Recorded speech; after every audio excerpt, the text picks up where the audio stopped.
Buying a home is one of the biggest financial decisions that you'll ever make. But how do you know if you could actually afford it? Today, we're breaking down step by step using two simple rules. The 25% rule, which is a more conservative approach, and then the 30% rule, which is slightly more flexible. By the end of this video, you'll know exactly how much you need to earn in order to afford a $1 million home, and which rule might be best for you. Let's get started.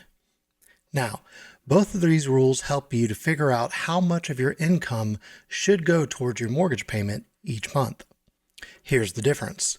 The 25% rule, your monthly mortgage should be no more than 25% of your take-home pay.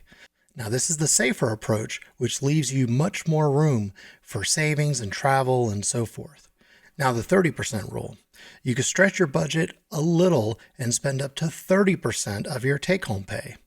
This might let you buy a bigger house, but it's going to leave you less money for savings and other expenses. So, how much do you need to earn to afford a $1 million house under each rule? Well, let's break it down. Let's say you're buying a $1 million home and you have a 20% down payment, which is standard for most buyers. With a 7% interest rate, your estimated monthly payment, including taxes and insurance, are going to be somewhere around $6,500 to $7,000. Now let's apply that 25% rule. If your mortgage is $7,000 per month, and that is supposed to account for 25% of your monthly income, then we'll take $7,000, we'll divide it by 25%, which comes out to $28,000 per month in take-home pay. But remember, taxes take a cut of your paycheck. So if you take home 75% of your income after taxes, your pre-tax salary needs to be $28,000 divided by 75%, that gives you about $450,000 per year. Here's the key takeaway. If you follow the safer 25% rule, you'll need to earn around $450,000 per year in order to comfortably afford a $1 million home. Now, what if you want to stretch it to the 30% rule? $7,000 divided by 30% equals $23,300 per month in take-home pay. After taxes, your pre-tax salary would need to be $23,300 divided by 75%, which equals $375,000. So, if you follow the 30% rule, you could technically afford a $1 million home with a lower income of about $375,000 per year. Now, which rule should you follow?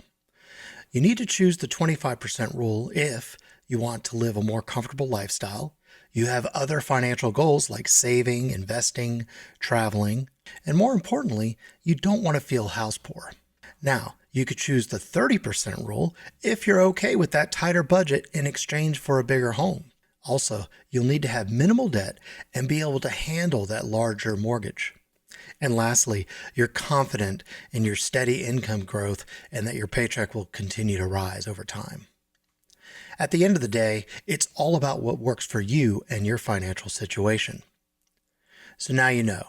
The 25% rule, you need to have at least $450,000 salary per year. And the 30% rule, you need to earn around $375,000 per year if you're willing to stretch that budget. Which rule do you think is better? Let me know in the comments. And if you want more real estate tips, make sure that you like and subscribe to my channel so you don't miss any of my videos and hit that notification bell. All right, take care, and we'll see you next time.